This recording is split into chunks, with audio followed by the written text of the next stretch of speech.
The Week in Art is sponsored by Christie's. Visit christies.com to find out more about the world's leading auction house since 1766. Auction, private sales, online, art, anytime.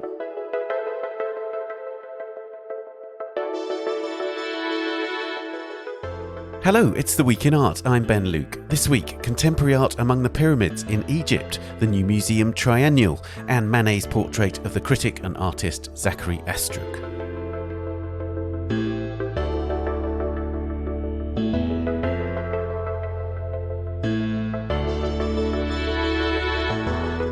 Aimee Dawson is in Giza for Forever Is Now, where works by Egyptian and international artists are shown along a trail around the Giza plateau, and talks to its curator, Nadine Abdel Ghaffar, as well as artists Gisela, Colón and Lita, Albuquerque.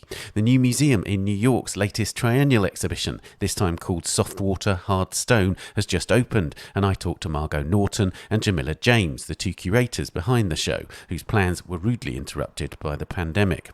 And in this episode's Work of the Week, I talked to Dorothee Hansen from the Kunsthalle Bremen in Germany about Édouard Manet's portrait of Zacharie Astruc, a poet, critic and artist who was a central figure in Manet's milieu but has been rather forgotten.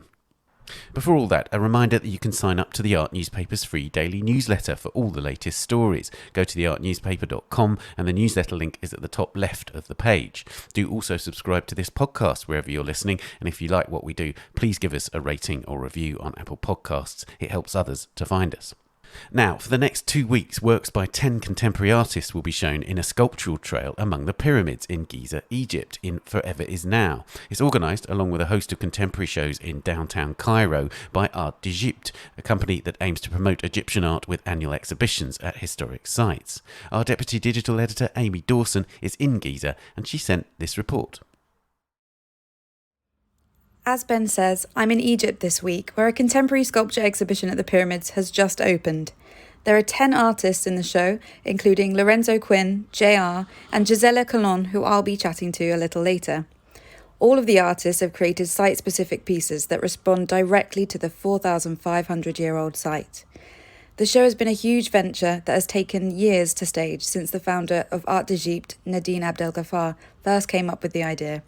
I spoke to Nadine about the genesis and final realisation of her dream project.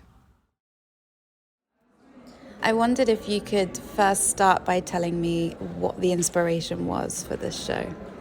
Well, it's a bit of a long story. So I've been curating these exhibitions in historical sites since 2017. The whole idea behind it is to create a bond and a dialogue between heritage sites or historic places and contemporary art. So I believe that contemporary artists are a lens to society today. And so we've started at the Egyptian Museum, then it grew a bit bigger to the Manial Palace, then a bit bigger to historic Cairo and the street. And then we said, okay, what's next? The necropolis. It was an insane dream and idea. And until yesterday, I couldn't believe it. We did it. Because, one, since it's the pyramids and it is a message to humanity and a token of hope to humanity, that these pyramids survived pandemics, wars, and are still here. This is the standing, living, ancient world wonder. So when we decided to do that, we said, okay, we're in dialogue with this civilization, and it's not only for Egypt, but for the rest of the world. So it is world heritage, and it has to be an international exhibition. So it was a bit difficult, but then I started creating like a small board, a small curatorial board. And based on that, we started, contacting artists from around the world. And the reaction of each artist was like amazing, because it's the first time in history. It's the first time that you have a fully curated exhibition in a historical space at the pyramids. It's the first in 4,500 years, so it's quite different. And the reaction was amazing because each artist really poured their hearts into this project, and they're all very happy. They've all experienced Egypt. Some of them had never been to Egypt, and they spent 10 days working on their installations, and they did all the research, So a lot of the people are coming to me and telling me, this is a nice exhibition because it's not art that is just put there. you really feel the dialogue and the connection with the space, and this is very important. And you've had quite a lot of media attention already for the show, and also some celebrities have appeared. I saw Pharrell wandering around in the crowd. What's the reaction been like, particularly like within the country? How have people reacted, and especially everyday people? How have they found having these very contemporary works in their very familiar ancient site? Well, that was the highlight of my day every day. Is we had 150 workers. They were all in awe with the space, and they were actually working with the artists, and they were taking photographs, and were so proud of what they were doing. It was like a national project, it was so nice to see all these people around, the horse and carriages people, all of that. They were all extremely happy with what was going on. And now that you've done the pyramids, what next? Because how do you beat that? Look, the funniest thing is that I've been asked this question in 2017 at the Egyptian Museum. Everybody was blown away and said, what's next? And every year people ask me the same question. So it's a surprise. Well, thank you so much, and congratulations on the success. Thank you. While, as Nadine says, this is the first fully curated exhibition at the Pyramids, this is not, in fact, the first time that the great monuments have witnessed contemporary art at their feet. The Los Angeles-based artist Lita Albuquerque, who filmed a new work at the Forever Is Now exhibition, also created a huge installation called Soul Star for the 1996 Cairo Biennale, where she won the top prize. Here she tells me about her latest work and her experience of coming back and working in such a significant site 25 years on. My name is Lita Albuquerque. I'm an artist from Los Angeles, California, and I've come here to do a performance of a character I've created called Najma, which means star in Arabic, and she's a 25th century female astronaut who comes to this planet to remind us of our connection to the stars. And we just did a film shoot. We weren't able to do the performance, but we did a film shoot where she is coming in almost looking like a praying mantis in this glorious blue long dress, and 33 solar discs that represent the 33 vertebrae in our spine.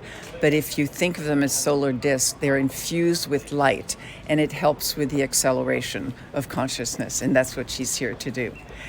So this performance is really impactful, but something that people may not know is that this is not your first time doing a project at the Pyramids. Yes. So tell us about your first experiences and how that came about and what you made. Absolutely. So no, it's not my first experience. I was here in 1996 with the 6th International Cairo Biennale, and I was representing the US, and I did a project at the pyramids on the Giza plateau, the size of 2 football fields, and it was a star map. I essentially placed the pyramids in a field of stars by placing hundreds of blue powder pigment circled different diameters to represent the different brightnesses of the stars above. And so it was this extraordinary piece. We got the biennial prize. And so that was the beginning of the 25th century female astronauts' works to remind us that the pyramids were placed as monuments in alignment to the stars, and that we're in fact in a star field ourselves. If you think of the Earth itself with nothing on it, I had a vision here in 1988 of seeing the planet from space with nothing on it but gold-tipped pyramids that were aligned to the stars all around.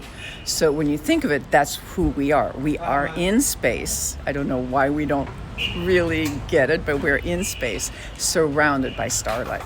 And so the idea of her vision and her mission is to infuse us with that light so that we can connect and really understand who we are.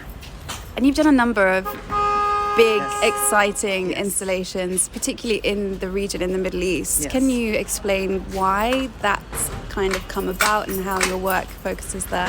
Yes. Well, I've been very lucky to be able to work in I have a project called The Great Deserts of the World, where I'm placing these kinds of star maps in all the deserts. And I was asked by Neville Wakefield, who works with Desert X, and there was a Desert X in 2020 in Al Ula.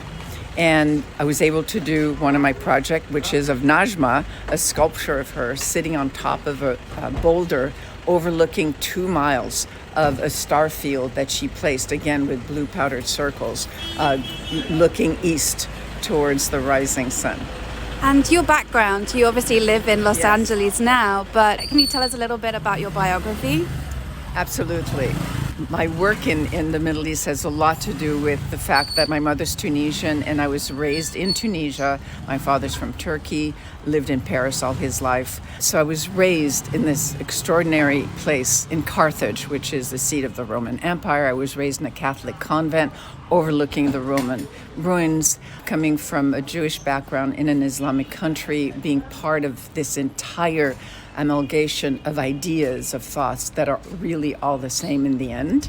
But I've also studied Islamic thought, Islamic architecture, Islamic philosophy, Islamic mathematics, and it's been something that's inspired me from the roots, and I think it has a lot to do with the idea of the sense of unity, that we are one in the whole, that we're one in the many, and it's always been something that has moved me very, very deeply. And so the Middle East for me, and the deserts, is definitely a place where I love to imbue with these ideas.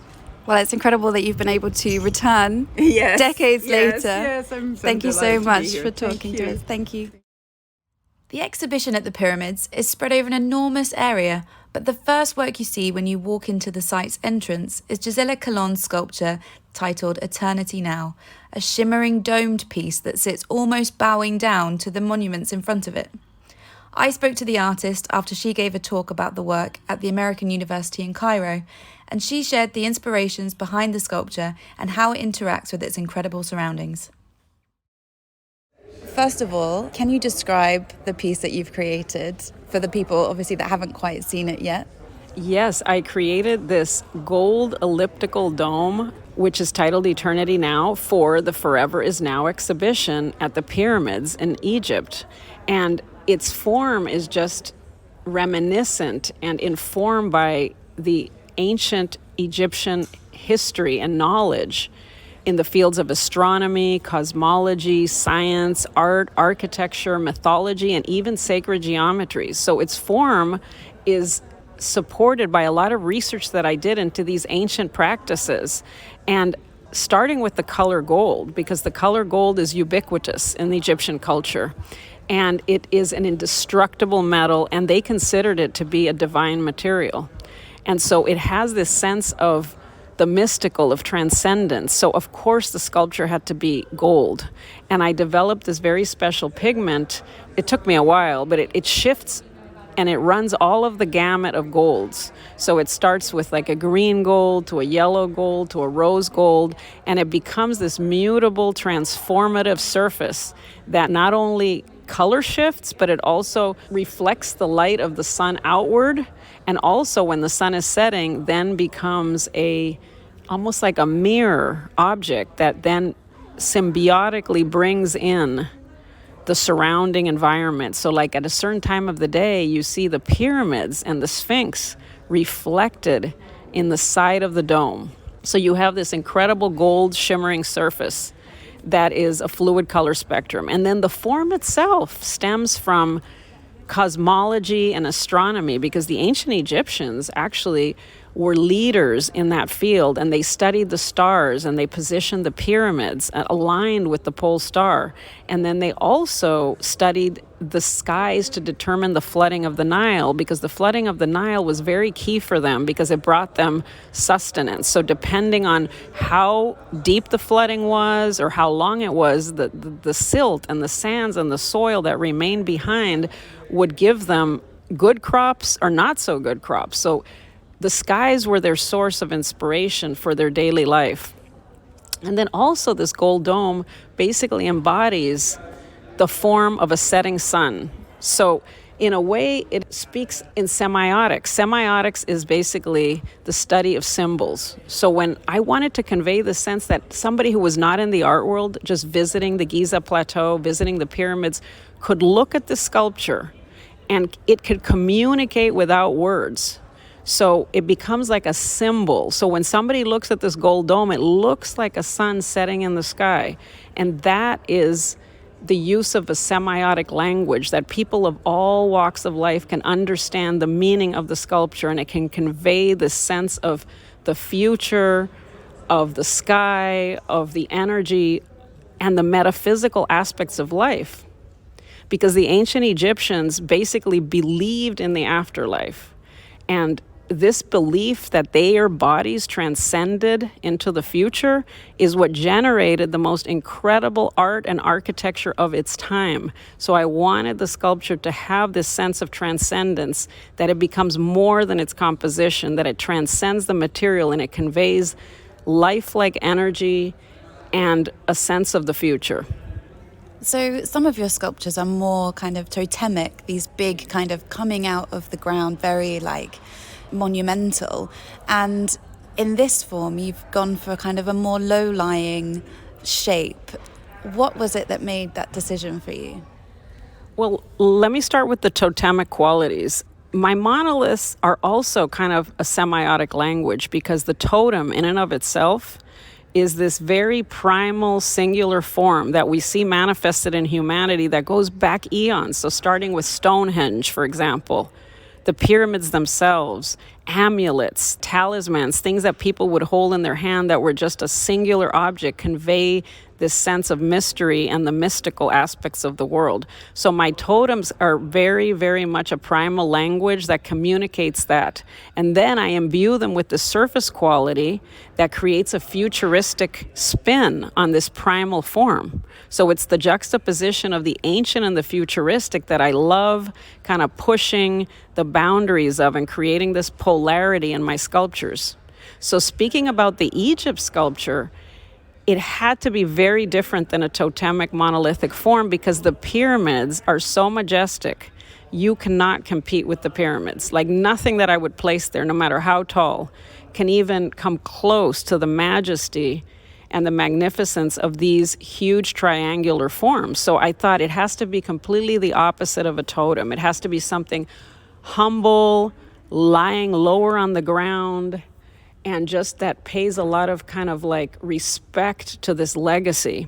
And so that's why I envisioned a golden dome. I created it to be 8 feet tall so that humans can still feel a sense of awe and wonder when they approach it, because it's still 2 feet above the average height of a human. But I created it really long, so it sits like 30 feet long on the ground, and it has an elliptical form at the base, which creates this sense of movement because the sculpture is destabilized. From one angle, you see it as this perfect kind of circular elliptical curve, and then as you move around it, it becomes this thinner form. So this juxtaposition of the ancient elliptical form with this surface that's kind of futuristic gives it this dynamic energy that really connects and symbiotically relates to the surroundings of the Giza pyramid, and particularly being in front of the Sphinx, because the Sphinx head has this beautiful curvature. And I thought, oh, how great if I make this dome and it sits kind of visually in between the line of the pyramids, and then far away you see the Sphinx head, then it has a conversation. The arch of the Sphinx's head will have a conversation with the arch of the dome. And it'll bring in its surroundings. It'll have this conversation with its environment. And you talked in your presentation here about what it's been like when you were installing it. You had 10 days to put the work in place, and meeting some of the kind of locals and seeing them experience it. And you told a really lovely story about meeting with a group of young girls. Can you tell us about that? Well, there have been several wonderful experiences that I've had since being here for many days installing and meeting the locals and meeting people. And one of them was this group of teenage girls, young girls, probably from the ages of 12 to maybe under 20. And they all came to me in a big group. It was probably 15 of them. And they were so mesmerized and just excited to just see me and meet me. And they all wanted selfies. So I took each one of them. I had a selfie with each one of them. And it was so cute how they were kind of fighting with each other and pushing each other away to get a selfie with me. And it meant so much to them. And then I just said it, kind of started talking to them. And as much as they could understand, because some of them spoke a little better English than others. But I said, how many of you want to be an artist? Just to kind of trying to start a conversation and bridge that cultural gap. And then a few of them raised their hand. And then I just started just kind of naturally outflowing and talking to them and saying, all of you can be artists, or you can be whatever you want to be.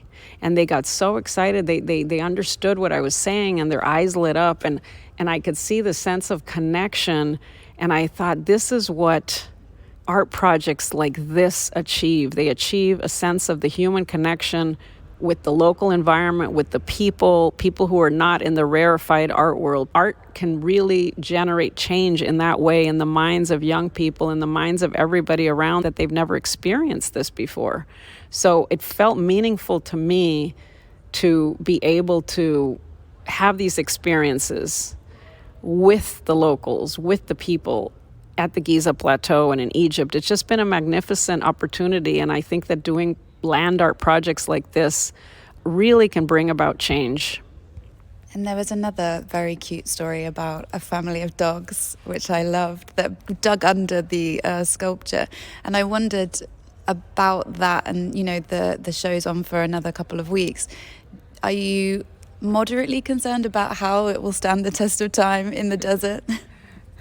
Well, not really. I think the dogs were so cute because the night before I had been there and we had been packing some sand and kind of covering some of the area around it to make it even and beautiful. And then in the morning we come back to clean the sculpture because it was the opening day. And I see this hole, a dugout hole underneath the sculpture. And I said, oh my God, what is going on? And then this dog pokes the head out. And there was a mother with puppies that had dug a hole and made it like a dog den under the sculpture. And it was so adorable because they felt sheltered, they felt protected. And anyway, the security guard did take the dogs out just for the opening day, but I told him, I said, look, tomorrow when the dogs come back, just let them burrow down there and live there for the next 2 weeks.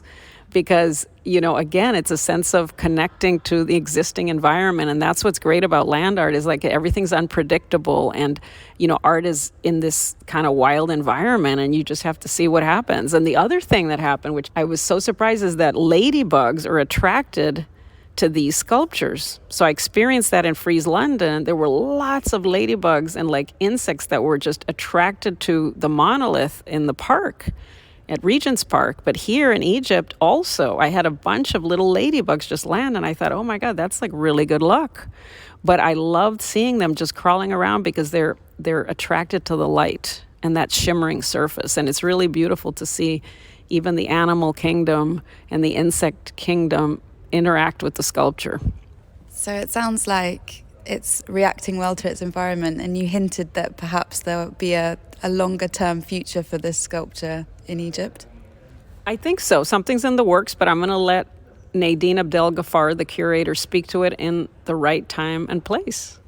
And finally, do you have any particularly exciting projects coming up, things that you're working on? This must have taken up a lot of your time and a lot of your headspace, but now what's next? So coming up, when this exhibition of Egypt comes down in November, I'm in a museum exhibition at the Addison Gallery of American Art in Massachusetts, and the title is Light, Space, Surface, Works from the Los Angeles County Museum of Art. And this is a large group exhibition curated by Carol Eliel of LACMA, and it opens November 23, and it's really going to be a seminal exhibition on the history of light and space, so I'm excited to be included. And then that exhibition travels to the Frist Art Museum in Nashville, Tennessee, opening in June of 2022. And then also coming soon in November is an opening of a light and space exhibition at LAX Airport, which is a Los Angeles County initiative at the Tom Bradley International Airport Terminal, which has all of the greats of light and space, and I'm included in that. So it's just fantastic to be in this conversation. Thank you so much. You're welcome. It was such a pleasure chatting with you, and I'm just so excited we're here in Egypt together.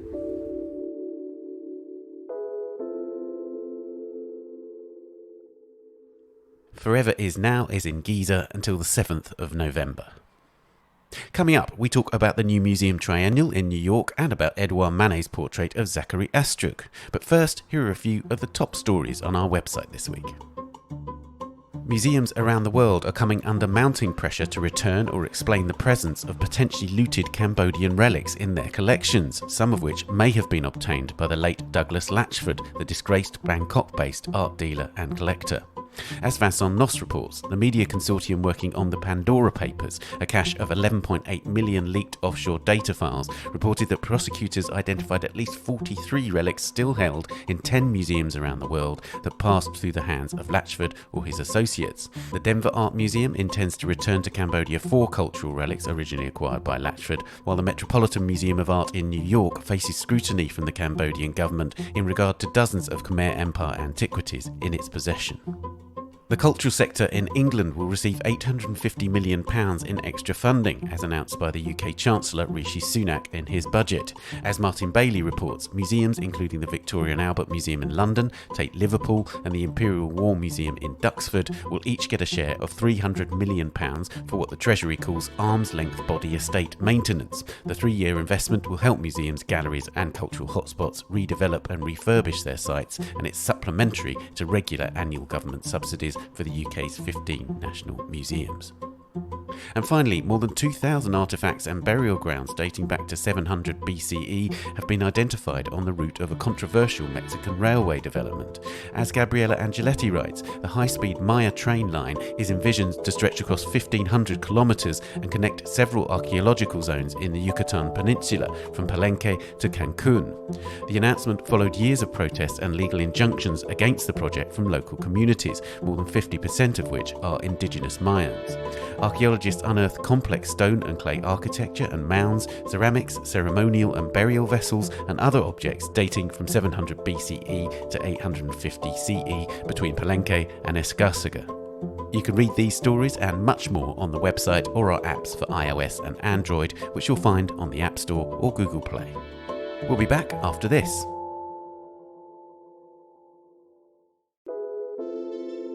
The Week in Art is sponsored by Christie's. This November, Christie's presents The Collector, an online sale bringing together the finest European and English furniture, sculpture, ceramics, silver, gold boxes and clocks from the 18th century to the 19th century. The auction showcases works of art with distinctive craftsmanship and provenance, including private collections.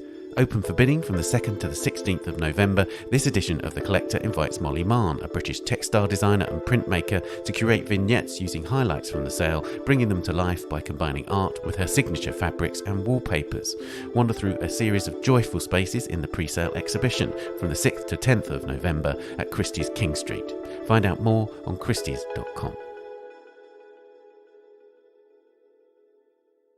Welcome back.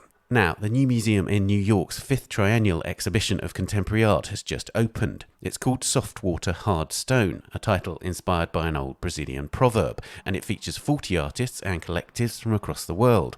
Though planning had begun before the pandemic, it's inevitably been affected by the events of the last year and a half and was postponed from its original opening date in early 2021 to the fall. I spoke to the organisers, Margot Norton, a curator at the new museum, and Jamillah James, senior curator at the Institute of Contemporary Art Los Angeles, about the show.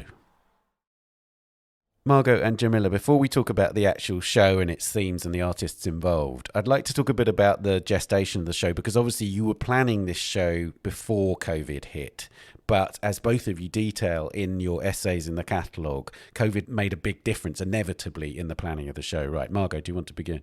Yeah, we were appointed the curators for the 2021 Triennial back in July of 2018. So it's been a little over 3 years that we've been working on the show.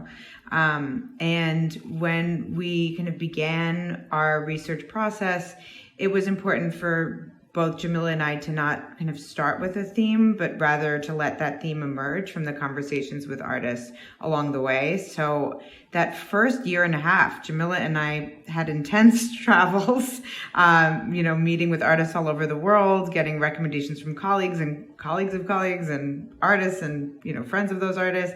And we had many trips planned, all the way up until we were going to kind of announce and invite the final artists for the exhibition.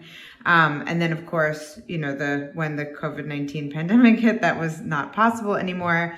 But we actually settled on the title and theme, I would say, towards the end of 2019. So it was prior to the pandemic that we had already developed this title and theme for the show. And it's interesting because I feel that prior to, when the pandemic kind of cataclysmically altered our world, many of the artists that we were visiting were already addressing this kind of need in this moment of profound change. This idea that structures that we once thought to be stable were being revealed to be precarious or, on the edge of collapse, which we talk a lot about in our text for the exhibition. And then when I did a research trip to Brazil back in, I think it was August 2019, and Gabriela Mareb, who's one of the artists in the exhibition, was talking to me about a work of hers and a proverb that informed this work. And Jamillah and I had never heard of this proverb before, and it's very popular in Brazil. The proverb is soft water on hard stone hits until it bores a hole. And then we came up with the title of Soft Water, Hard Stone from that. She translated the proverb and spoke to us a bit about the meanings of it. It's said to have two meanings. One, which is about this idea of perseverance and resistance, this impact that a small gesture can have in time. And the other one, which is about, impermanence and inevitable change, something we've all had a kind of deep lesson in the past year. So Jamillah and I kind of settled on this theme. And then, of course, it became like all the more profound in the time coming in ways that we could have really not predicted. And, the second kind of half of our research was all done on Zoom, but it was actually quite efficient because, having already kind of developed this theme and we, we're meeting with so many more artists and places throughout the world, on a daily basis to arrive at the last artist that we invited for the show. Jamillah, did that create any difficulties in terms of picturing how the show would look? Because, of course, if you're visiting the studios, you can conceive of the kind of practical realities of the work in a way that perhaps you can't over Zoom. But did you find that in any way problematic, or did it actually go quite smoothly, or that side of it? I have to say, things went quite smoothly. Margot and I are both quite lucky to be able to have nearly 2 years of research and being able to travel and meet with artists in person. There are also a number of artists that we were perhaps familiar with their practices already who we were considering for the show, so that took a lot of the guesswork out. I would say of the 40 artists that are in the exhibition, I think there are about 10 to 12, I could be wrong, that were artists that we met solely in that last year of research, beginning in March 2020. Shortly after our final research trip, we were in Spain and North Africa, like literally a week and a half before everything shut down. I got home to LA that Sunday, and then everything was closed as of that Friday. So as Margot mentioned, there would be instances where we would fly somewhere, from LA, it's an extra 6 hours to get anywhere. And for instance, when we went to India, which was one of our earlier research trips, 23-hour flight, we would get there and we would be meeting with artists around laptops because, not everyone has a studio, or we would meet at, a space where we would meet like a round robin of 10 artists who would come and present their work to us. So it seemed pretty fluid being able to transition into this digital only. I mean, of course, the screen is not an ideal way of seeing work unless it's work intended for a screen. So, there were some challenges there, but, a studio visit is really a conversation with an artist and getting to know a little bit about their work and their interests. And, even in that way, a lot of the ideas that artists were puzzling over or thinking through that were consistent with the themes that we were thinking about emerged from those conversations. I was struck by something that you said in the essay about this notion of emerging artists, because, of course, the new Museum Triennial began with a bang in terms of the age thing, because it was called Younger Than Jesus, and so, of course, that was a very sort of direct way of addressing this idea of a sort of a generational kind of show. And in fact, it did have a sort of subtitle of the generational, didn't it, at that time as well? Yes. But what you're saying, and I think this is very interesting, is that the idea of emerging is not a fixed category. Would you expand on that a bit? So Margot and I are both older than Jesus. So it was important for us in approaching this exhibition to not use a superficial category such as age as a determining factor for how emerging is defined or how you define, an artist who is young, young in their career. As we have seen over the last, I'd say, 15 years, a lot of senior artists are getting their first museum shows or they're emerging in one way or another. So, it's become more of a superficial category, but we wanted to think about the global context and what it means to center the U.S. as like the determining factor of whether or not something is emerging, and have it be an opportunity for artists that are prominent, in their local art community or in Europe or in a different context to have an opportunity to show in the States. So when the Triennial was initiated as, the Younger Than Jesus, the new museum generational, the title, of course, changed later, but it's hard to determine what a generation is because there's so many determining factors of like age, experience, career trajectory. So someone who was born in 1975 can be at the same place as someone that was born in 1993. And those are kind of the two benchmarks in our show, Krista Clark being one of the older artists in the show and Bronwyn Katz being the youngest artist in the show.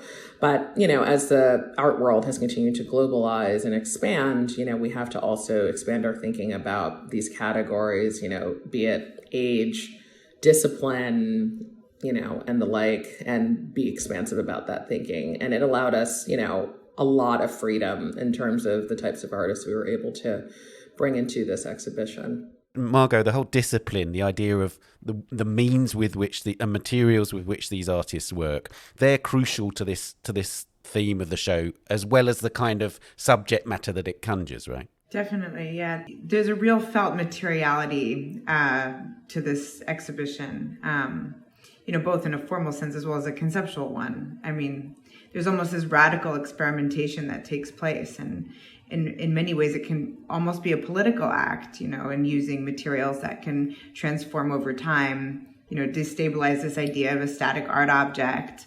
And yeah, there's so many artists working with non-traditional materials, overlooked materials, craft-based materials that, one doesn't necessarily consider in an art context. Maybe they transcend, these simplistic categories that we continuously apply to art making. There's a work on the museum facade, for example, by Samara Scott, that's most certainly a painting, but contains no painting materials. Yeah, I think that is something that Jamillah and I were really thinking about, with each and every artist in the exhibition, really how they were expanding these categories and, engaging with materials in ways that seemed really like something we hadn't seen before, or that seemed really, interesting and poignant. That was one of the first concerns that I think emerged in the exhibition, was noticing this inventiveness with materials and artists that were visiting, historical forms or ways of producing work, but, using some unorthodox material or approach to it, or merging, painting with sculpture, photography and sculpture, all of these different ways that these artists are kind of mixing up and, challenging these discrete categories of art making that have proceeded over history. So there's this real futurity in the work because there's this constant reinvention, but also thinking about how unstable a lot of the objects in the show are. So they'll continue to unfold and change.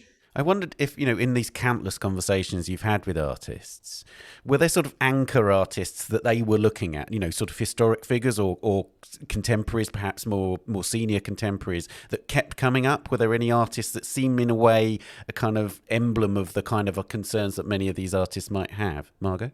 It's interesting because I feel like, yes, there's certainly this futurity, but there's also this looking, I think, at like some, deep pasts. I would say that would be more prevalent than any specific artist, who could be considered in a contemporary arts context.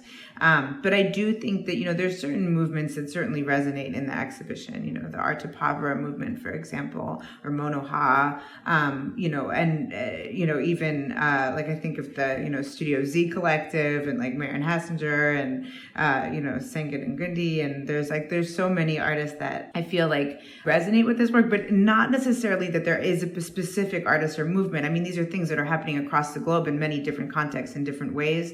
But I would say that, there was this like continual, interest in ways of art making that, were almost ancient or, kind of looking back and forward simultaneously. That was really interesting, and kind of picking up, the ways that this kind of art making existed, before these structures were here and will continue after they're gone in many ways, Yeah, I would also say, a lot of these artists are looking outside of visual art categories and disciplines. A lot of literature authors that would come up. I mean, Octavia Butler, I think we heard about a lot, especially with the artists that are really concerned about, climate change and, kind of speculative histories and speculative futures, music, film, I think that lends itself quite well to the interdisciplinary nature of a lot of the works in the show. The painters aren't just looking at painters. The sculptors aren't just looking at sculptors.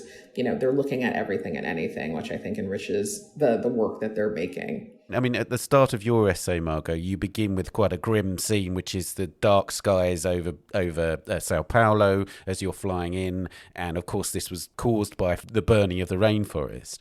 Obviously, the climate change factor is so present right now. Did you find that was present in many of the minds of the artists in the discussion?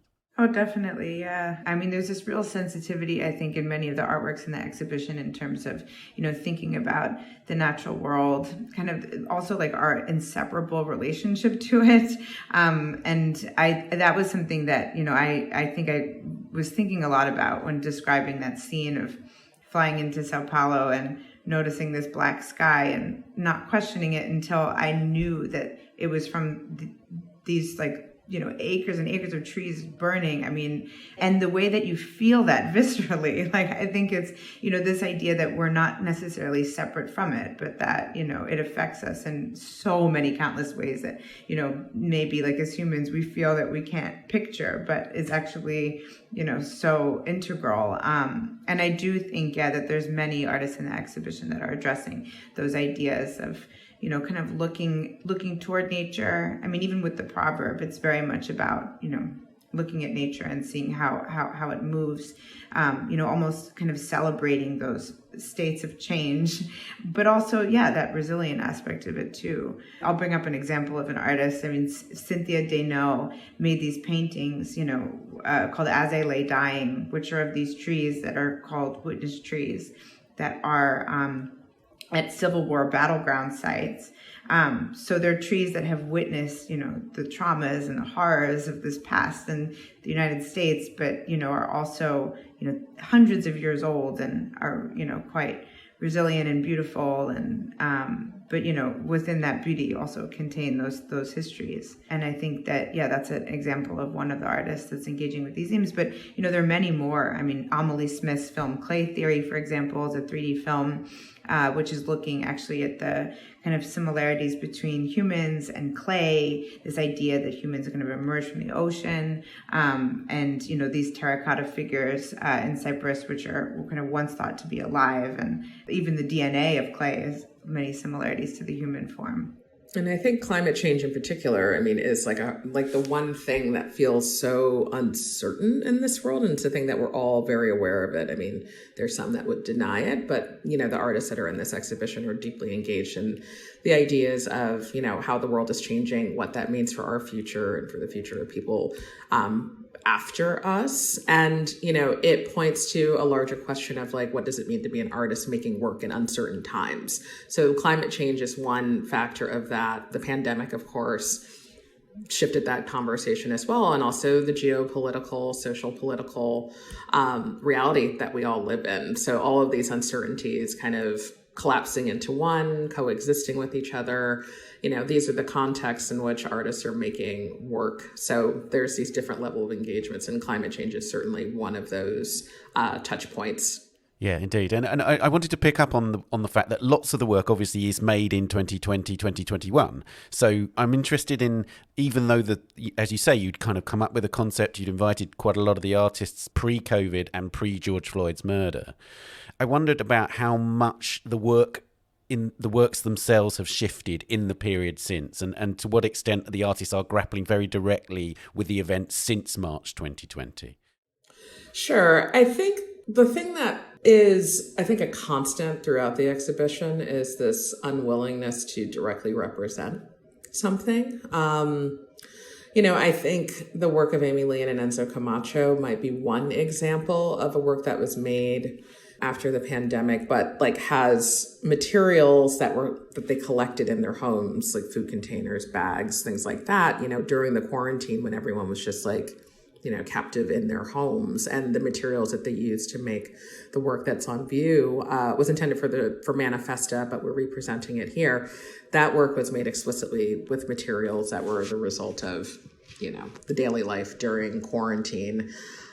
I would say most of the works are not directly about this moment. I mean, if you think about the work of Jay Fan, who's an artist in the show that's been dealing with, the body and its processes and certain materials like spores, fungus, urine, kind of these things, these waste materials and these natural materials.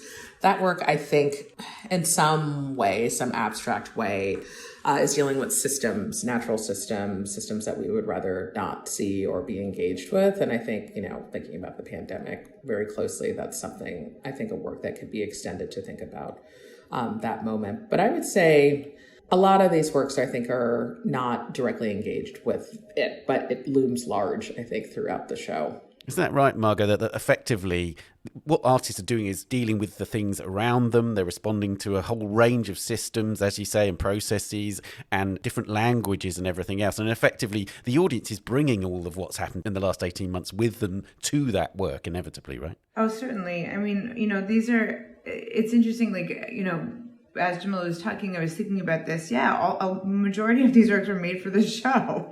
And perhaps they're addressing an experience of the past year and a half in them, but it's not kind of like directly, referencing or representing something. It's, also kind of speaking toward, the kind of reckonings that kind of took place last summer and the, kind of social and political context that we're within. Many of them are addressing, the effects of this time as well, and not necessarily very specifically toward it. But one work that I'm thinking about is, Amber Wellman created this giant painting, which is in the exhibition. It's, I think, 30 feet long. I think it's the largest painting that we've ever had in the museum, in fact.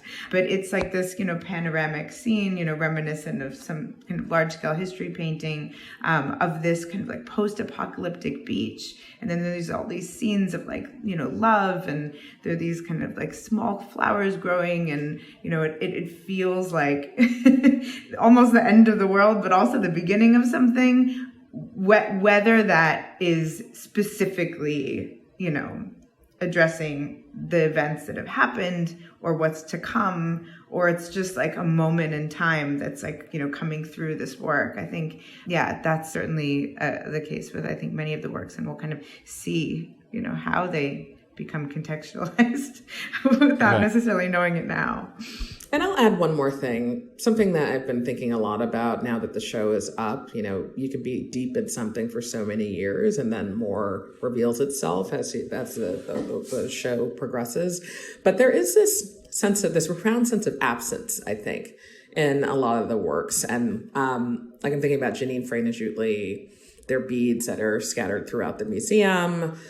Kate Cooper's work where, the image is constantly flashing, and it's a body, but you don't see it. And it's like this kind of far off thing. The results of the pandemic, the absence, the distances that we felt, the isolation, I think that does creep in a lot with this refusal almost to articulate a body, to show a body within different works within the exhibition. I mean, Ambera's painting also, the shapes or the bodies are fluid and flowing into each other. They're not distinct. They kind of refuse a gaze, but there's also like these moments that are like very clearly defined. But I think that's also a thread that goes throughout the show, like bodies being represented in one way, but not necessarily in a representational way. Totally. And this idea that they are like constantly moving, they can't be captured or contained. They're like kind of celebrating that idea of like, refusing a kind of neat visibility. That's really interesting. I wanted to talk a bit about technology. And one of the interesting things is, it seems to me, looking through the checklist and from everything you've said, is there's such a broad range of materials. As you say, lots of them are kind of almost ancient in their sort of in their use. So things like ceramics and as you say, and painting, etc., etc.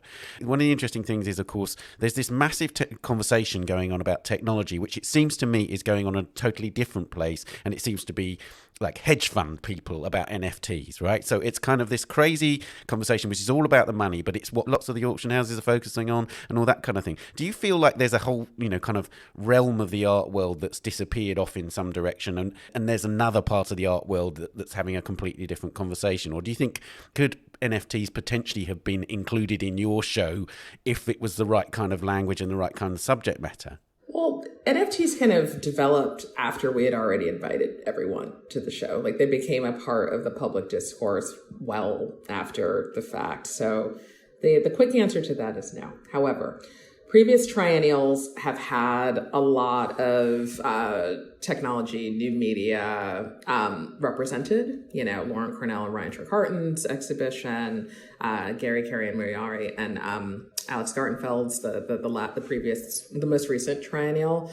There are some artists that I think are definitely engaged in technologies, but a lot of the show we're thinking about technology in kind of an older, more archaic way. So like the manual making of something, so making a painting, making a ceramic, passing material through one's hand as opposed to feeding it through a computer. I think Kate Cooper's work is maybe like the most technologically complex work in the show, but there's others as well. But it's interesting because ceramics is a kind of technology. I mean, and also as somebody who just created this Lynn Hirschman-Leeson show where she was like working with media, since like the 60s, NFT it's a medium. And these things that, yes, they become crazes and they become, something that, all the collectors are buying or, whatever the case may be, but it's longer than just that, right? I mean, this is these are technological building blocks and they are media, just, like what we kind of consider technology today. Last question. I wanted to pick up on something which is in Jamillah's essay right at the end. In a way, there's a hint at, and it perhaps relates to what you were saying, Margot, about the painting a bit earlier on. There's a hint of hope at the end of your essay, I think, Jamillah, about the future. Even if it is incremental, that their progress can be made. Jamillah, do you want to say something about that? When you're reflecting on such a cataclysmic, wild time as we've lived through in the last 2 years, it is hard to kind of see on the other side of that. But I think if there's anything that can be said, artists are the guide often to get to the other side of our realities, our shared and different realities. So I think with my essay in particular, kind of tying everything together, the historical, the instances of exhibitions unfolding at, challenging times, and the commonality there are the artists in the show. So I think they communicate very well what is possible, what might be, the next step, and what our futures can be like, even when our present seems just completely chaotic, which it has been in many, many different ways. But yeah, artists are always on the precipice and always ahead of the curve with things. So we follow their lead as curators, and I think that's definitely evidenced in the show. No, definitely. I feel like this kind of need to reassess our own relations to these structures that we unthinkingly follow is really more urgent than ever. There's this prescience to their work for sure, but the artists are kind of the first to pick up on these subtle tremors before they become earthquakes in a way. Like Jamillah said, there are guides, and I think that, we were, certainly so honored to have this opportunity to kind of pay this close attention to them and, provide them with this platform through the show.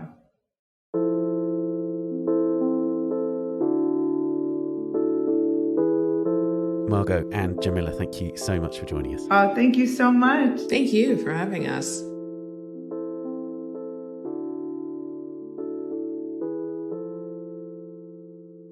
Soft Water, Hard Stone is at the New Museum in New York until the 23rd of January. And finally, it's time for the work of the week. The exhibition Manet and Astruc, Friendship and Inspiration has just opened at the Kunsthalle Bremen in Germany and looks at the relationship between Édouard Manet and the critic and artist Zacharie Astruc. While Manet's reputation as one of the greatest artists of the 19th century is secured, Astruc is now less well known. But in his time, he was a crucial figure in the radical milieu that gave birth to Impressionism and ushered in a revolution in the arts. Astruc's pictured alongside Manet and various key Impressionists in Henri Fontaine-Latour's A Studio at Les Batignolles, in which he's sitting for a portrait while Manet is at the easel. A centrepiece of the Kunsthalle Bremen show is Manet's Portrait of Astrix from 1866, which is in the Kunsthalle Bremen's collection, and I spoke about the painting with Dorothee Hansen, a curator at the Kunsthalle. You can see an image of the painting on our website or the apps. Click on the podcast tab and look for this episode. Dorothee, can you tell me, before we talk about the painting itself, about Zacharie Astruc? Because I think people will probably know that Manet was one of the great painters of in France in the 19th century, but who was Astruc? Astruc was a very interesting figure because he started as a journalist, an art critic. Then he wrote poems and short stories and dramas for theater. But he also started to do drawings and watercolors. And in 1869, he had his salon début. And from that point, he focused more and more on watercolor and sculpture. And 3 years later, he stopped writing critics because you can't criticize your own colleagues. And he focused on his art, and he continued to write. Now, one of the amazing things to me when I was reading the catalogue, which is wonderful, by the way, I love the catalogue, was that he wrote this poem that accompanied Manet's Olympia, which is, of course, one of the most famous paintings of the 19th century. So tell me about that. Yes, it's interesting because he wrote a poem, and just the first 4 lines, we think that they were attached to the painting in the salon, and they were printed in the salon catalogue. And that means Manet appreciated his poem, and he saw the relationship between the poem and his painting. And on the other hand, Astruc was supporting Manet's work. And if you imagine the situation when all the critics were very bad about this picture and criticized it extremely, very hard, Astruc was also in the focus of the critics, and they were together. And another astonishing thing about Astruc, of course, was that he wrote the first 3 pieces on Japonisme, which is, of course, this extraordinarily important trend within the 19th century, which led to so much of the influence on the Impressionist movement, for instance. Tell us about that. Astruc was very much interested in Japanese art, and Japanese art was entering Europe since the late 1850s, but only very interested circles and connoisseurs had the opportunity to see it and to learn a little bit about it. And Astruc was one of the first, together with James McNeill Whistler or Henri Fontaine-Latour or James Tissot, for example. And he was in this circle of early lovers and connoisseurs of Japanese art. And in 1867, there was the Universal Exposition Universelle in Paris, where Japan, for the first time, presented his culture to the European public. And in this very year, Astruc published 2 long articles about Japanese art and Japanese culture in a newspaper in France. And that was the first time that somebody explained to a broad public this Japanese art. And that's significant in terms of the picture, isn't it? Because in the portrait of Astruc, Manet has a book next to him, which is where the dedication and Manet's signature appears, which also has Japanese letters on it. Yes, and this is a manga. It's a book with woodcuts, with Japanese woodcuts, and it's really important that Astruc set his dedication exactly on this place in the picture, and with that he appreciates the connoisseurship of Astruc, of course. And it's the first time that Manet ever depicted a Japanese object in a painting. 2 years later, you have the big paravent and a woodcut by Kuniaki in the Portrait of Zola, and you find more and more pieces of Japanese art in Manet's work, but he also adapted the style and the aesthetics of Japanese art. That is even more important to me. Mm-hmm.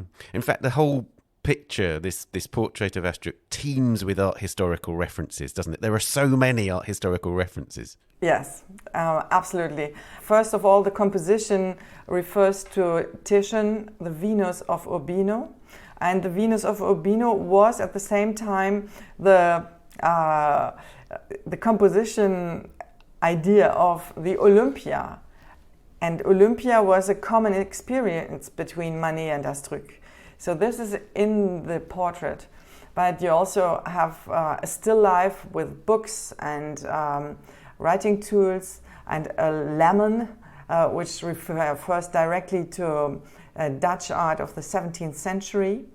And you have also little hints to other interests of Manet and Astruc. For example, Astruc is wearing a red scarf on the hips, which refers to the dress of a torero, and even to the fight. It's interesting. The torero is fighting, and they were fighting for a new kind of art. And in the background, you see an instrument, a guitar or a cello, I don't know, but anyway, Astruc and Manet, the two of them, were very interested in music, and both married a musician. And they joined for soirees, playing music together. And in fact, Manet later painted Astruc playing a guitar, didn't he? Exactly, and in our exhibition you can see both paintings in the same room. It's very nice. And guitar playing was emblematic for Spanish music in those days. And so our exhibition starts with The Spanish Singer by Manet, which was his first success and his first contribution to the Paris Salon. And at the same time, it was the beginning of the 1860s, when Manet and Astruc met. And I think the portrait of Astruc playing the guitar of 1870 is a sort of a adaptation of the Spanish singer, who was a fake Spanish singer, a French model dressed in a more or less Spanish style and holding the guitar on the wrong side. And Astruc playing the guitar, this is playing Spanish music as a part of modern French society. That's really fascinating. And of course there's the Spanish influence in terms of art as well, because Velázquez is an enormous figure in terms of this painting, isn't he? Yes, Velázquez is the most important figure from Manet's painting, but Goya is very important for him regarding works on paper, etchings. But Astruc was even more open to Spanish art, and when he was in Spain for 3 months in 1864, he very much liked El Greco, for example, and he's really the first Frenchman who rediscovered the art of El Greco, and he recommended Manet to look at El Greco, and he really liked it. You can also find references to El Greco in Manet's works, but Astruc is more open to other painters in Spain. And also there's this lovely detail that, of course, in the sort of wake of the scandal of Olympia, Manet himself travels to Spain with a kind of itinerary from Astruc, right? Yes, parts of their letters still today available, and in our catalogue we printed the French and the German and the English translation with comments, and here you have a very long letter from Astruc to Manet, giving him tips how to travel, which places to see, and also where he could have the best coffee, or even the only drinkable coffee for a Frenchman in Spain. So it was very practical, but on the other hand, very informative. Also to get access to private collections of Goya works or things like that. So let's talk about the formal qualities of the painting, because it is one of the things about it that I love is that the painting is astonishing. That lemon that you mentioned earlier on, it's so beautifully painted. It's a stunning bit of painting in itself, isn't it? Yes, I think so. We put a detail of it in the catalogue, and it's difficult to describe. It's not describable. One has to see it. But the painting is interesting because it shows a broad range of different ways of painting. For example, the sitter, the left hand of the sitter is very sketchy. You can even see the bare canvas, the primed canvas, through it. And the face, on the other hand, has got many details, is done with broad brush strokes, with modeling, volumes, and you see the soft beard and the soft lips and the eyes in the shadow. It's great. It's a big difference between the hand and the face. But at the same time, it's a big difference between the right side of the picture and the left side. On the right, you have the portrait and the dark background and volumes and spotlight. And on the left side, you have a room filled with light and a very sketchy way of painting, and just it's very summary. He shows what he can do with his paintings. He has many possibilities, many ways of depicting something. Yeah, absolutely. And it is very much a painting of light and shade. The way that I first came across this picture actually was a description of it in Matisse's essay about black as a colour. Oh. And in it, he talked about the black of Astruc's dress as being luminous. He said it's a luminous black. And I think that's a really powerful, Manet was so committed to extraordinary depictions of surface, but also to these extraordinary contrasts of colour and tone, wasn't he? Yes, and this black, you can find it in other paintings as well, in the Déjeuner sur l'herbe, for example. And that makes it very difficult to do reproductions of the picture. It can be very dark so that you can't see anything, but if you stay in front of the picture, you can see the cut of the jacket and the folds, and even the hair of the sitter is difficult to see in front of the dark background. But anyway, there are different levels of black and brownish tones. And one of the nice details in the catalogue also is that it was clear that Astruc was a very good-looking man. Yes. And that he was actually painted by lots of painters, wasn't he? Yes, that's correct. And they even, in the contemporary people, even mocked him because he was sitting for many painters. He was, for example, Félix Braquemont, also an early Japanist, made a very nice etching of Astruc. James McNeill Whistler did an etching of Astruc, and Henri Fantin-Latour was a very close friend of Astruc and Manet, and he did 2 portraits of Astruc. One has been destroyed by the artist himself. It was a big group portrait of 1865. It was called The Toast. And Astruc, Manet, Whistler, etc., they were on, could be seen on it.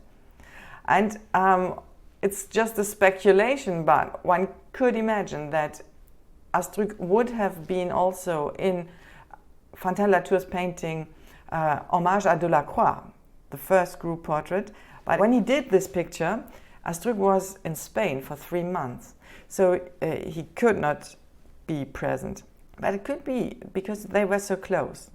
So, in terms of the exhibition that you're doing, is it obviously it's about a friendship, but is it also about rehabilitating Astruc, bringing him back into this circle? Because even though he was obviously very well connected and deeply involved in the way that scene was chronicled and the critique of it, he's somewhat been forgotten, hasn't he? Yes, of course. And I think it's always interesting to discover something new. Manet is very well known, and now we can see him in a relationship to a person which has been more or less forgotten, and that puts a new interesting point on Manet. But it's interesting to discover Astruc, and we did research in private collections and in museums in the provinces in France to find artworks by Astruc, which you can't find. There's no book on Astruc where you can find illustrations.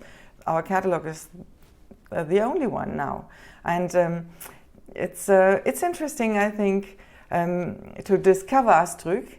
And one always has to know when you look at the Atelier au Batignolles in 1870. In this picture, we always look at Manet, Monet, Renoir, Zola, because we know their later careers, which were fantastic.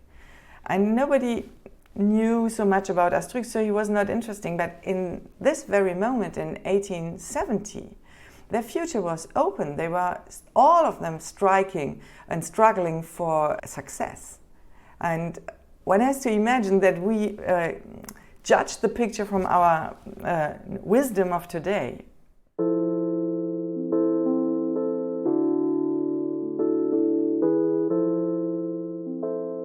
Dorothee, thank you for telling us about this amazing painting, and it sounds like an amazing show too. Thank you.